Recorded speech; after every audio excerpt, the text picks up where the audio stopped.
안녕하세요. 이상튜브입니다. 5세대 스텔스 전투기 F-35A 추가 20대 도입 사업이 급물살을 타고 있습니다. F-35A는 우리 공군의 전략무기로 지난해 말까지 1차로 40대 도입이 완료되었습니다.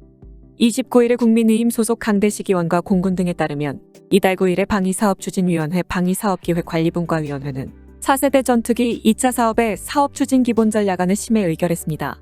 분과위를 통과한 사업추진기본전략안은 2023년부터 2020년대 중후반까지 약 3조 9천억 원을 투입해 공군용 스텔스 전투기 F-35A 20대가량을 추가 도입하는 내용입니다.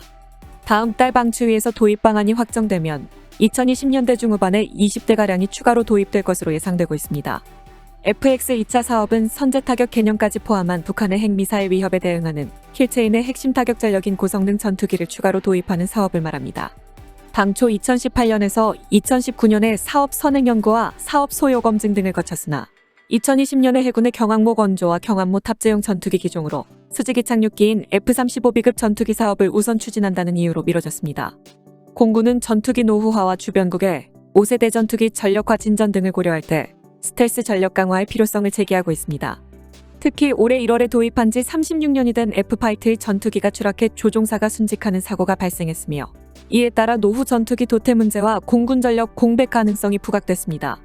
앞으로 현재 개발 중인 KF-21이 순조롭게 전력화되더라도 추가 전력 보강이 없다면 노후한 F4와 F5 전투기 도태 등으로 2025에서 2031년에는 적정 대수보다 30대에서 70대가 부족해지고 이러한 전력 공백이 장기간 심화할 것으로 공군은 우려하고 있습니다.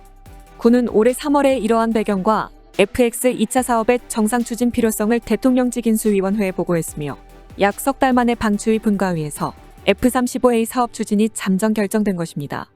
FX 2차 사업 사업 추진 기본 전략안은 다음 달 13일쯤 예정된 방추위 회의에 상정될 예정입니다. 방추위가 사업 추진 기본 전략을 의결하면 방사청은 타당성 조사 기간을 최대한 단축해 신속하게 후속 절차를 진행할 것으로 알려졌습니다.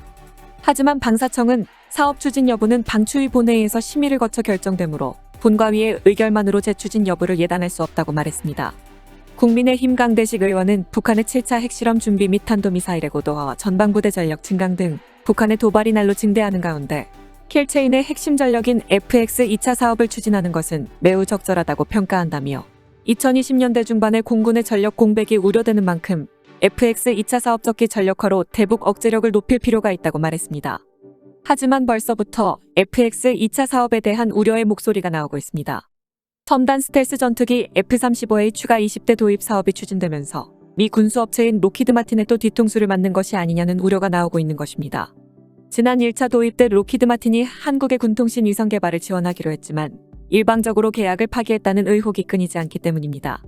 때문에 군 안팎에서는 지난 1차 사업 때처럼 우리 정부가 고가의 전투기를 구매하면서도 주도권을 잡지 못하고 미국으로부터 뒤통수를 맞는 결과를 초래할 것이란 우려가 나오고 있습니다. 국방부는 지난 차세대 전투기 1차 사업에 미국의 F-35A 전투기를 선정했습니다. 이 사업을 통해 국방부는 절충교역의 일환으로 총 5기의 군통신 위성 개발을 로키드 마틴으로부터 지원받기로 했습니다. 계약대로라면 로키드 마틴은 발사체를 개발하고 있는 에어버스에 약 4천억 원을 제공하는 등 우리 군의 발사위성 사업을 지원해야 합니다. 하지만 로키드 마틴은 위성 사업 비용을 혼자서 감당하지 못하겠다며 일방적으로 사업 중단을 통보했고 결국 2015년 8월에 관련 사업이 중단됐습니다. 일각에서는 당시 방위사업청이 중단 위기에 몰렸던 군통신 위성 사업을 재추진한다는 방침을 정하면서 로키드 마틴과 3차 수정합의 각서를 체결했다는 의혹도 제기되고 있습니다. 문제는 수정합의 각서의 내용입니다. 수정합의 각서는 절충교역 미이행에 대한 지체상금 300억 원을 로키드 마틴에게 면제해주고 2020년에 결정될 F-35의 기체가격 하락분을 통신위성 제작 비용으로 사용한다는 것으로 알려졌습니다. 결국 규정을 어기며 로키드 마틴의 지체 보상금 면제 혜택을 주는 것에 그치지 않고 무상으로 받아야 할 군통신 위성을 결국 유상으로 구매하는 셈입니다. 때문에 군 안팎에서는 방사청이 규정을 위반하면서 로키드 마틴의 300억 원에 달하는 지체 상금을 면제한 것은 명백한 규정 위반이라며 F-35 기체 가격 하락에 따른 정상 가격은 국가로 온전히 귀속시켜야 한다고 지적했습니다. 두 가지 소식을 더 전해드리겠습니다. 인도의 더 이코노믹 타임스는 지난달 27일에 인도의 힌두스탄 항공이 이집트의 테자스 MK1A 현지 생산을 제한했다고 보도해 눈길을 끌고 있습니다. 이집트 공군은 미국과 유럽 및 러시아로부터 다수의 전투기를 도입해 운용 중이지만 기술 이전이나 현지 생산을 중시한 70대 전후의 경전투기의 도입 계획이 존재하며 이에 따라 인도의 힌두스탄 항공이 테자스 MK1A의 현지 생산을 제한했다고 더 이코노믹 타임즈가 보도하고 있습니다. 인도의 힌두스탄 항공은 현재 개발이 진행 중인 테자스 MK2 기술, 즉 인도산 A사 레이더와 디지털 레이더 경고 수신기와 전자방해 팟과 네트워크 중심의 전투 대응 등을 앞세운 MK1A의 전투 능력을 4.5세대 상당이라고 평가하고 있으며 미래 전투기의 필수적인 무인 전투기와의 연동에도 대응 예정으로 이러한 최신 기술이 탑재되어 있음에도 불구하고 4천만 달러대부터 도입할 수 있어 해외에서도 주목도가 높아지고 있습니다. 이를 기술 이전이나 현지 생산을 포함하여 인도가 이집트에 제안하고 있다는 이야기이지만 인도 공군이 발주한 83대의 MK1A는 2023년에 첫 비행을 위한 개발과 프로토타입 제조가 진행 중이어서 아직 시기가 존재하지 않는 것이 단점입니다. 때문에 MK1A의 해외 수출이 당장 구체적인 이야기로 발전할 것으로 보이지는 않지만 HAL은 실제기가 존재하며 운용 실적이 있는 다용도 헬기인 ALH와 경공격 헬기 LCH 등도 기술 이전이나 현지 생산을 포함해 이집트에 제안하고 있기 때문에 이집트만 관심을 보인다면 인도 최초로 인도산 항공기의 해외 수출에 성공할 수도 있을 것입니다. 마지막 소식은 체코의 차세대 전투기 사업 소식입니다. F-35A 도입으로 기울어지는 체코 정부에 스웨덴이 중고 그리펜 CD 무상향도와 그리펜 CD 또는 그리펜 EF 추가 도입을 제안해왔다는 보도가 나오고 있습니다.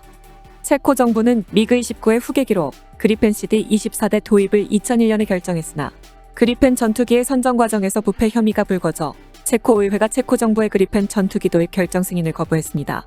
최종적으로 체코 공군은 스웨덴 공군으로부터 그리펜 CD 총 14대를 리스 방식으로 도입해 운용 중에 있습니다. 하지만 체코 정부는 2027년에 만료되는 리스 계약 갱신을 원하지 않고 새로 24대의 2개 비행 대분을 리스 계약이 아닌 구입하는 방향으로 움직이고 있으며 체코의 피아라 정부도 로키드 마틴이 내놓을 F-35A 판매 제한에 기울고 있다고 보도되고 있었습니다. 그러나 F-35A의 도입 계획은 체코 의회와 아무런 상의 없이 진행되고 있어 체코 야당은 F-35A 도입에 부정적이며 만약 F-35A를 24대나 도입하게 된다면 육군의 현대화를 추진할 예산이 없어질 것이라고 주장하고 있습니다.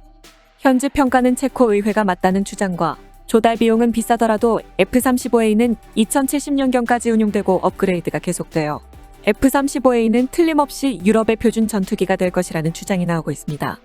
하지만 현지 언론은 스웨덴 정부가 반등을 꾀하기 위해 중고 그리펜 CD 무상향도와 그리펜 CD 또는 그리펜 EF 추가 도입을 제안해왔다고 보도해 눈길을 끌고 있는 것입니다.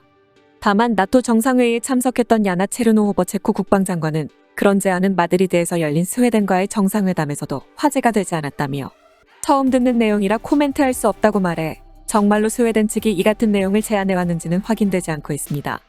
체코 국방부는 그리펜 CD 후계기 문제에 대해 전문가들의 전투기 평가에 따라 정부가 정치적 결정을 내릴 것이라고 밝혔고 체코 정부는 7월 중에 전투기 문제를 논의할 예정이어서 올해 안에 어떤 방침이 공식적으로 발표될 것으로 보입니다. 과연 체코가 F-35A와 스웨덴의 그리펜 전투기 중에 어떠한 기종을 선택할지 주목됩니다. 이상 마치겠습니다. 시청해주셔서 고맙습니다. 이상튜브였습니다.